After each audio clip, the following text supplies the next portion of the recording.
and welcome along to our Paddy Power World Darts Championship preview. Yes, Dartmas is almost upon us. The draw has been conducted, so now all roads lead to the Alexandra Palace in London. So many questions need to be answered. Will Luke Humphries maintain the form that has seen him pick up 3 major titles in the space of 49 days? Or can Michael Smith successfully defend the trophy that took him to world #1? Answering those questions and hopefully plenty more alongside me, Paul Nicholson and Chris Hammer. Nico, we're going to start with the reigning and defending champion Michael Smith. How do you think he will reflect on the last 12 months? Because he said when he lifted that trophy 12 months ago, look, I'm not going to be the dominant force that Phil Taylor has been, that Michael van Gerwen has been. How do you think, though, he will assess this year?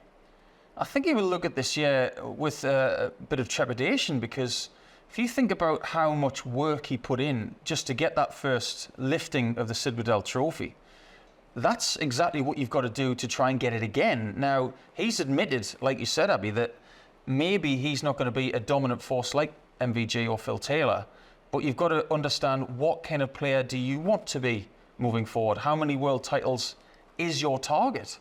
So now he's got to be okay with the fact that 2023 has seen him retract some of his work ethic. He's admitted that. He's been a little bit lazy. So if he wants to defend this, or if he wants to get another one, he's going to have to go back to the drawing board of what worked, and he's going to have to do that again. That's why we're not talking about the world #1 at the minute, possibly defending it. Yeah, and what qualities did he show last year that stood out for you? Well, it was just, he'd obviously won the Grand Slam, and I think that was the big mental hurdle he needed to clear. And as soon as he did that, and he had so many near misses before that, and it was like he'd sort of broken through that barrier, and everyone had predicted he would do that. They always said once he gets his first, he'll get more, and it happened in, well, the biggest way it could have done.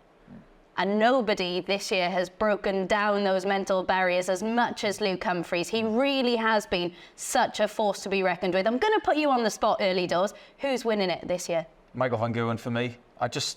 And I see it most years because I am really keen to see whether Michael can get this 4th title.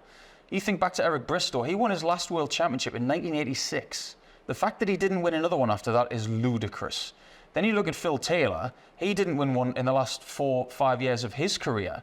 And we know that Michael has still got a lot of time to go, but he is so desperate to beat Raymond van Barneveld's 5. But before he even gets to that, he's got to win his 4th. He's had a couple of near misses, and I think this year, being hurt in the Players' Championship finals against Luke Humphries, I think that will spur him on. I think MVG does it. Who does he beat in the final? Gary Anderson. There's so much talk about the fact that the 2-time champion has been in, 5 or 6 previous finals? And the form he's shown this year and the hunger he's shown this year has got everybody's attention. Do I think he's going to win it? I think it's possible. I think he definitely wins his quarter, because for me, he's the best player in that quarter. But to see MVG versus Gary in the final would be brilliant for everybody concerned, apart from the people who don't make the final, of course. But it will be a repeat of one of the best PDC finals that we've seen from 2017. Yeah, Gary Anderson, my runner-up as well, because when you look at his 3-dart average, especially in Players' Championship events, take Matty Dennant out of it. He is this year's Daryl Pilgrim. We all know that. It is so, so impressive time and time again. He seems to as well. I remember you mentioning it on commentary. He seems to have adapted certain elements of his game. He's not scared to play the new way, is he? No, I don't think so. If you look at some of the greatest players of all time, they have evolved. If you look at Gary when he first started at Lakeside against Stefan Nage of Sweden, he had short hair, he had a ring earring in his left ear, and he had a wonderful, if not a better throw then than he has now. But he's evolved and learned and put into practice things that some people will never do. And the evolution of the equipment as well has allowed him to throw the darts with a bit more ease. These bulbous end darts, very Dennis Priestley-like, they have worked very, very well over the last few months. And we know how good he is at set play. You don't win world championships, plural, by not being good at set play. So that experience is going to be invaluable. Chris, for you, who's your winner? Well, I'm going to be a little bit boring and go with Luke Humphries, but we know about the form, and it's not really form now, is it? It's 2 years of being a winning machine, so it's like beyond that now. But it's his record at the Ali Pali. So when we talked before about he's broken down some mental barriers, but before he'd done that, he was reaching quarterfinals, 3 of them. before it even become the winning machine he is now. So how strong do you have to be to get that far at the Ali Pali pool?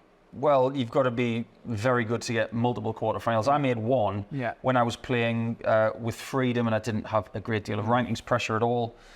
But when you're doing what he's doing, winning just feels easier. Yeah. And I think one of the biggest things is that over the last few years, we've seen people win the Grand Slam, then have a miserable Players' Championship finals before having a very good Worlds. He's actually won that tournament a week after winning the Grand Slam, and now he's got a break between Minehead and the World Championship. And there's another point to make here as well about Luke. If you think about earlier in the year, when he decided to take a bit of a break, when he didn't get the World Cup shirt, he had almost a month off. And his first tournament back was the European Darts match play in Trier, which he was defending. And you thought, well, he's had 4 weeks off. He's probably going to come in a bit rusty and he'd be happy to make the final day. No, he won it. Yeah. He can get out of the traps really, really easily. And ring rust to him, it does not exist. Yeah. So having these few weeks off with his family to prepare himself privately, I don't think there'll be a problem for Luke. Yeah, Luke Humphries is the standout player for me as well. And I think there's one match for me that made me believe that he could go on and do this, and it was against Chris Dobey in 2021 at the World Championship. It was one heck of a contest, and that one, when he came through that for me was the moment where I thought, yeah, he's beaten the demons that he needs to get into the next realm, if you like, and that was the game that stood out for me. Who's he beaten in the final? I'm going to go with Gerwyn Price. I know he's not had the best year when it comes to majors, but average-wise, he's still in the top 2 this year with Gary Anderson. I think they're going to meet. I'm pretty sure they're going to meet. And that will be the key. Whoever wins that, I think, is going to win that section of the draw. But I think when they meet, I think his physical and mental strength will come through. I think it's a long game. I always think with Anderson, he produces these fireworks over the shorter kind of format. And I know he did well at the Grand Slam, but I just think over a long set play, Gerwyn Price won't have the crowd on his side. We have to put that in the mix. Anderson's going to have everyone for him. So it'll be interesting to see if those the ear defenders come out again. Yeah, and I think on that one, it's quite an interesting point because I spoke to Gary Anderson after he lost to Luke Humphries at the Grand Slam, and he said, the one thing I needed in that game was to be 15 years younger. He said, I just completely run out of steam. But for me, it is Luke Humphries, but I think he's going to beat Gary Anderson in the final. So that's really interesting. There are thoughts on who we think is going to pick up the Sid Waddell Trophy on January the 3rd. Comment below who you think is going to win. Introducing the Ballon Dart Trophy, awarded to the player who scores the most 180s in the tournament and therefore raises the most money for Prostate Cancer UK. Now let's see what the players think of the trophy. Raising money for Prostate Cancer UK is great, but it's the Sid Waddell I want, mate. Okay, can we get someone else in here? So, Michael, if you won this beautiful trophy, where would you put it? Probably a skip. Wow. Michael Van Gerwen there. The Ballon d'Art Trophy, huh? What does that mean? Dunno. Fallon Dart would have been better, like Fallon Sherrick. Did you come up with that? Well, do you like it? Not really. Not me. One of the London guys. Great that it's for charity, yeah? Exactly. Thank you very much, Gerwyn. Looks a bit cheap though, doesn't it? See how many bicep curls you can do with that thing. Go on. Couple of thousand, I'd say.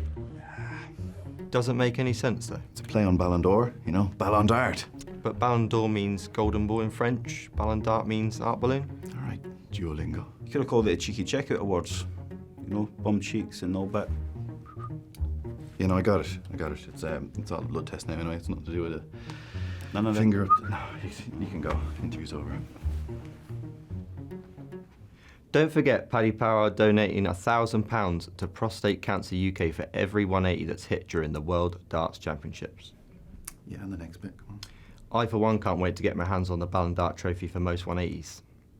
Finished, yeah? Done now? Well said, that man. See you all at the Ali Pali.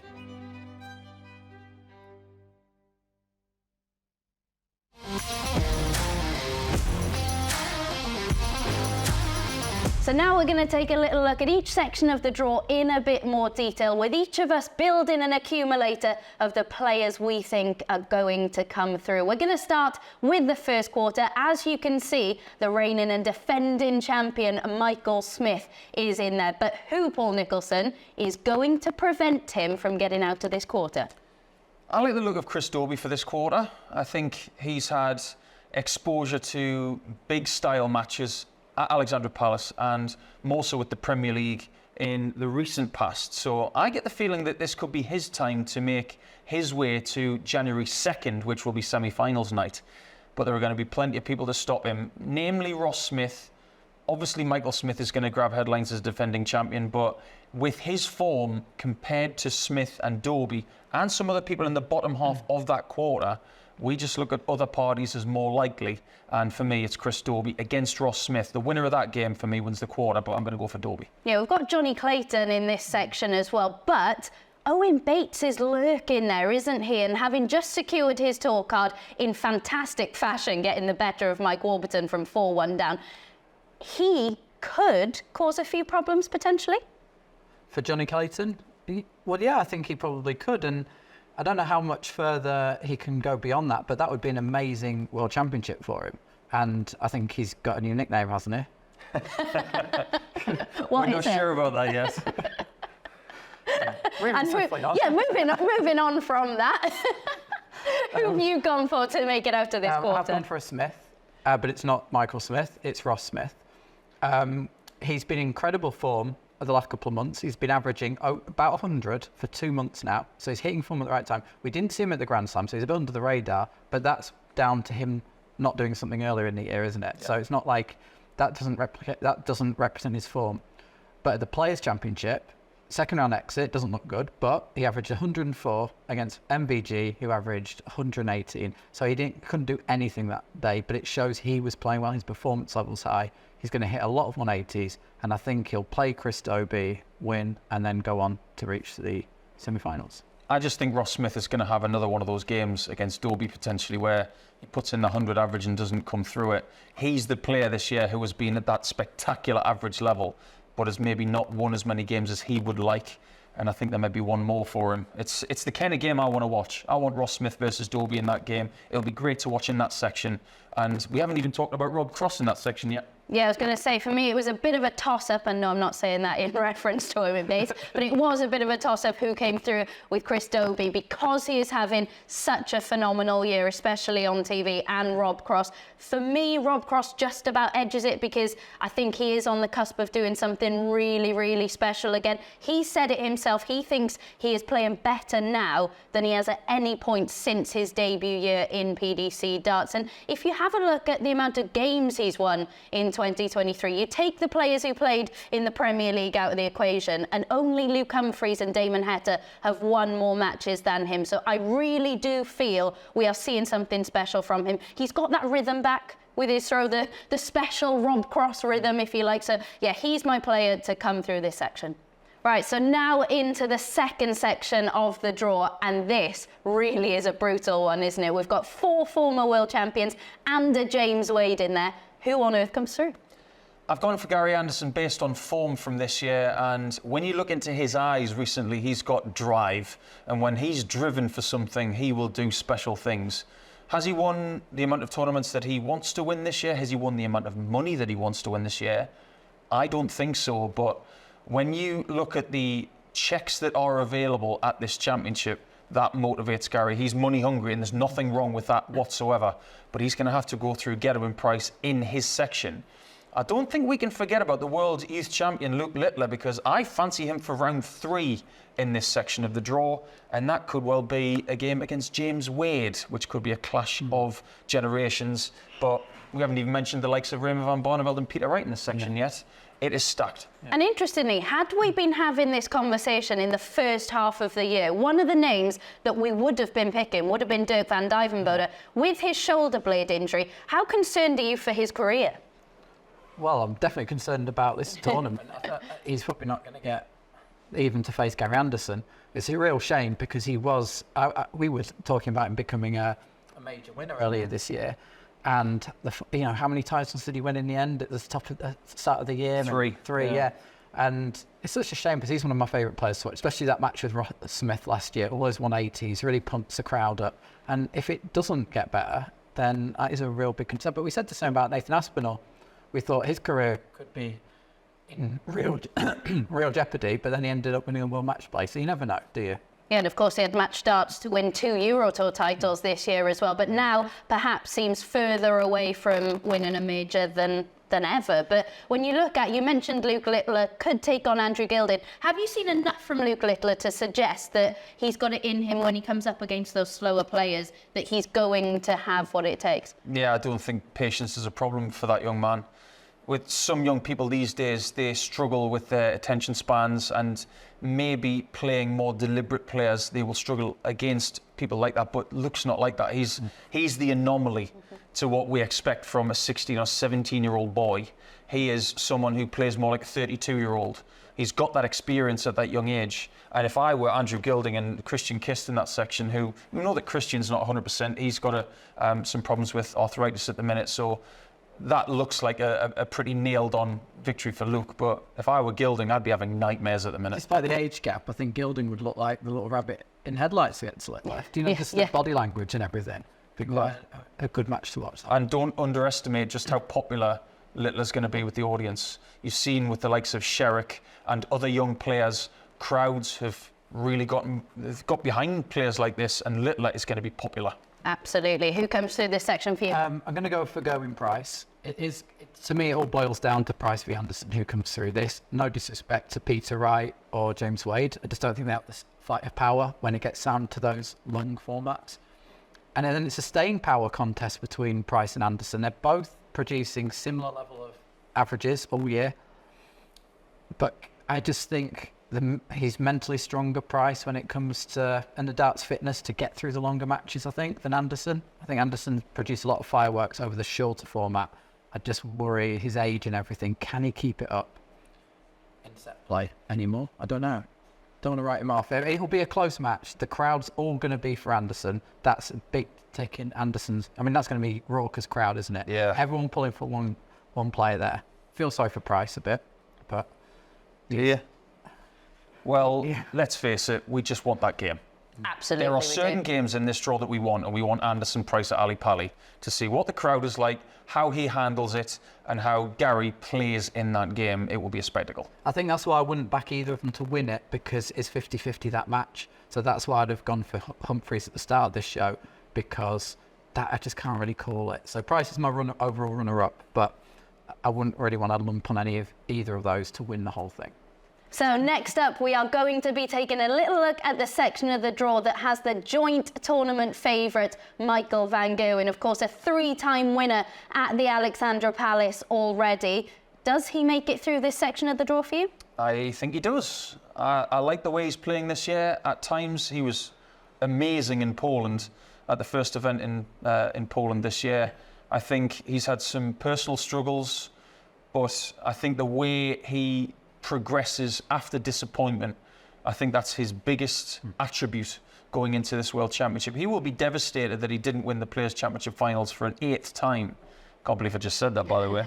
But the way he processes that, and within 24 hours he is ready to go again, he will be prepared for this, and he'll look at that section of the draw and he'll think there's nobody there that is going to trouble me, apart from someone called Stephen Bunting, who possibly could have taken him out earlier in that Players' Championship finals. It might be another collision course for those two. Yeah, Stephen Bunting's actually my selection to make it through this quarter. I think when you have a look at his averages for 2023, 4 of his 5 highest ever have been posted this year. He has been posting in excess of a ton for fun this year. And even when he didn't at the Grand Slam, his finishing was often faultless, wasn't it? So I just think he's got what it takes, and I do see him coming through this. But when you have a look at some of the names in there, Fallon Sherrick, worth a mention. You know, we know obviously what she can do on that stage, but also Ben Robb interests me. No, I don't think he's going to trouble, you know, the likes of Michael van Gerwen, Stephen Bunting, but I think he's a really exciting talent, and it's really, really excellent to hear that he's going to Q School. Yeah, I think Ben is the kind of person that when you've got them in the practice room or somewhere near you, he just uplifts everyone. He has that effect on people. And I think this is a battle of 2 people in round 1 that everybody just seems to love. Richard Veenstra is just so friendly and so untroubled by anything, but Ben's the same in his Kiwi way. And that's the kind of first round game that I come to World Championships for. I think that's a fabulous game, and I think Ben is a great acquisition for the PDC if he was to make the tour in January. And an explosive talent that we've not mentioned in this quarter yet. I'm going to hand that to you, Chris, because I believe your selection to get through. Yeah, Josh Rock. Yeah, well, I have to agree with you on Bunting is going to do well here. I backed him to win the Players' Champ final, so I was gutted when he blew that little lead against MVG. So I think he'll take MVG out, which opens the door for this lower section with Josh Rock. So I think it's going to be a Rock Bunting quarter-final. Rock may not be as highly talked about as he was this time last year, but I think we saw a lot of confidence grow at the Grand Slam. Might have been shattered a little bit by James Wade's comeback in the quarter-final, but he still averaged 101, and he showed no sign of a hangover at the Players' Championship finals.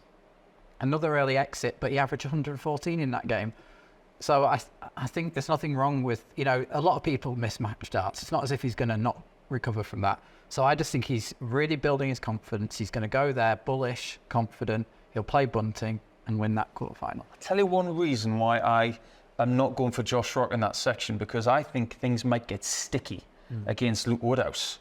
He's playing the best darts of his career, and I think that is a second round game, because with all due respect to Barry Van Peer, the winner of the Challenge Tour Order of Merit this year, Woodhouse is a horrible draw for him, and he's a horrible draw for Rock as well. Yeah, I also think that Barry Van Peer, look, at the start of the year, we were all saying, or a lot of us were saying, he's the best player in the world right now without a tour card.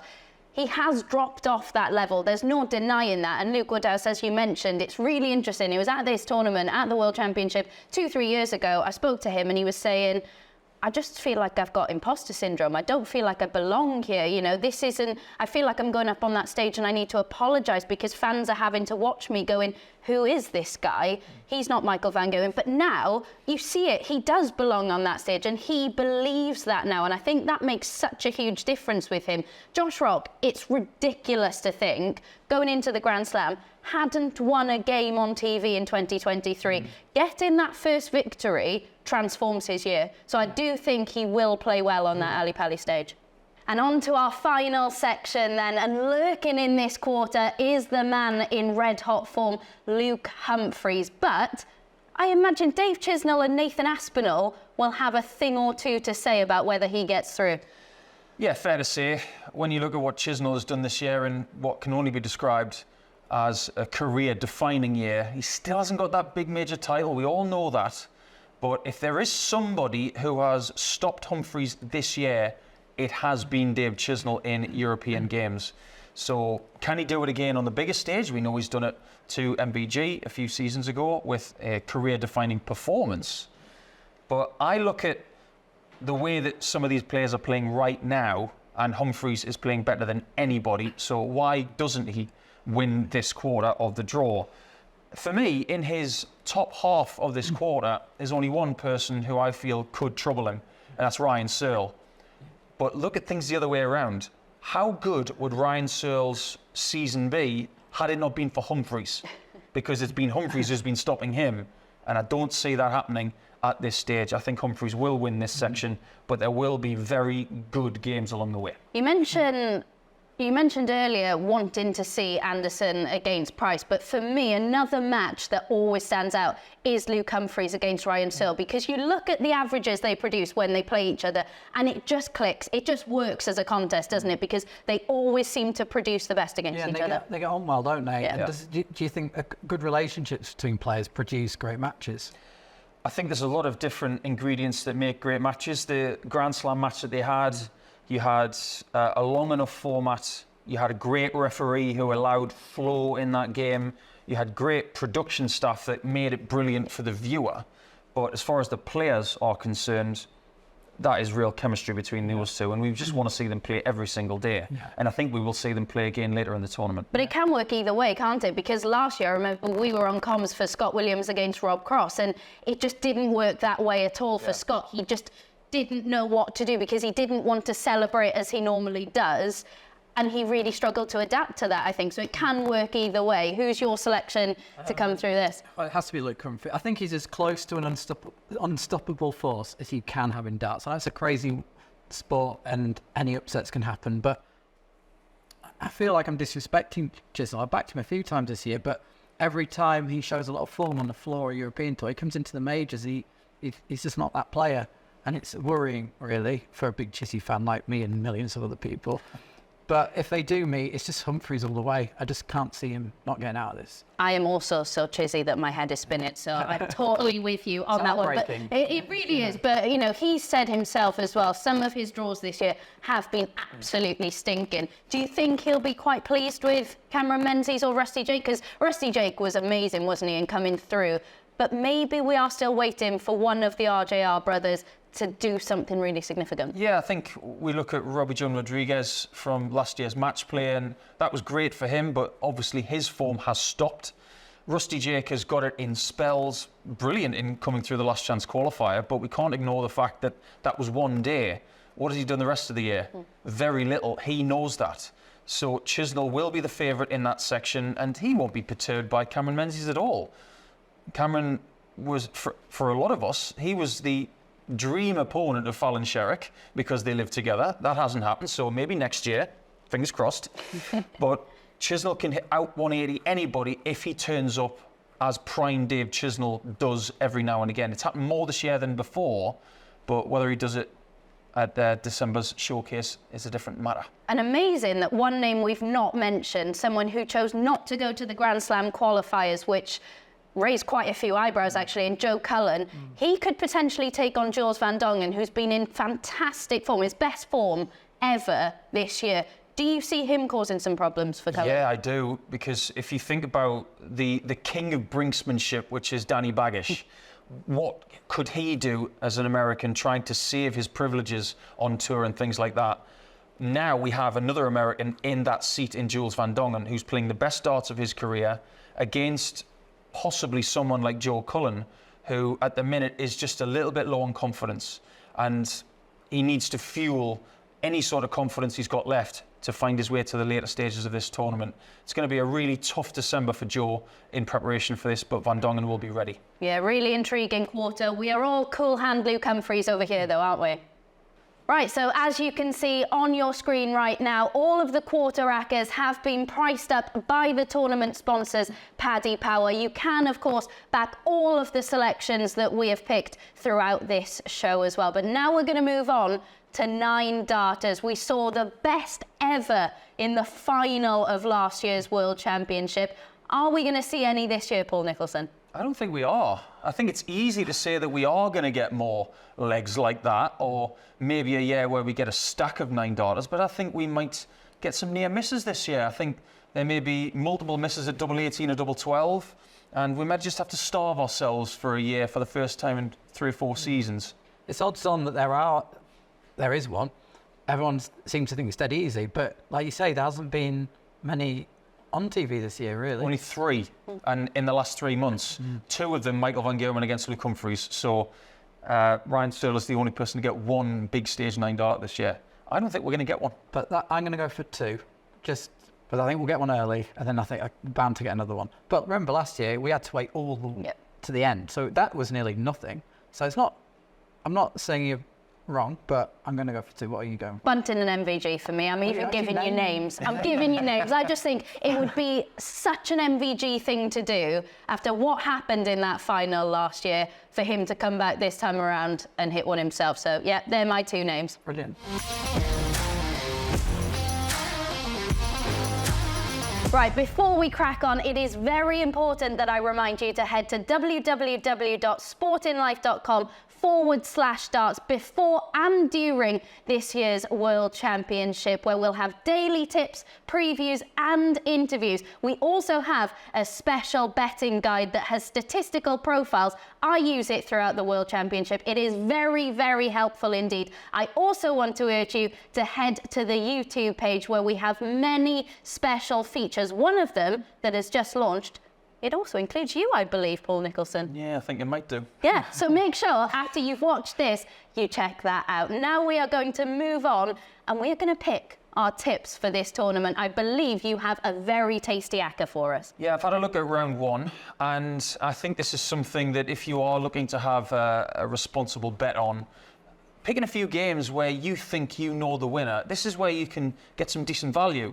And I've looked at David Cameron against Jamie Hughes, look at what Jamie Hughes did in round 1 last year. He did not play well at all, so he does have mental scars going into that game with Dave Cameron, who did have assistance from a very famous Ali Pali wasp last year. If that wasp is sitting on his shoulder again, I think he's definitely going to win that match. But Cameron to beat Hughes, that is a bit of an outside shot, but I fancy that. Radek Zaganski, one of your favourite players from the tour, to beat Marko Kantele of Finland. I see that as quite a dominant one for the Pole.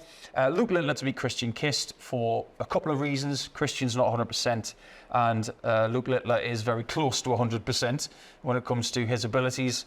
Luke Woodhouse to beat Barry Van Peer. I think that's fairly close, but Woodhouse is playing better than Barry at the minute, and I think the odds will reflect decent value for Luke to win that match. And Ricky Evans to beat Simon Adams of South Africa. I think Ricky is someone who doesn't play as well as he should season-wide, but when he goes to Ali Pali, he comes alive, and I expect that to happen. 7-1 for that five-fold accumulator. I think it's pretty tasty. I think I'm actually going to get on that myself, to be honest, Nico. You've convinced me. How about you, Chris? Well, another way to back Luke Humphries, if anyone thinks he just might fall at the final hurdle, is to back him to hit the most 180s in the tournament. Because generally speaking, you have to reach the final to win this. You might get away with a semi-final.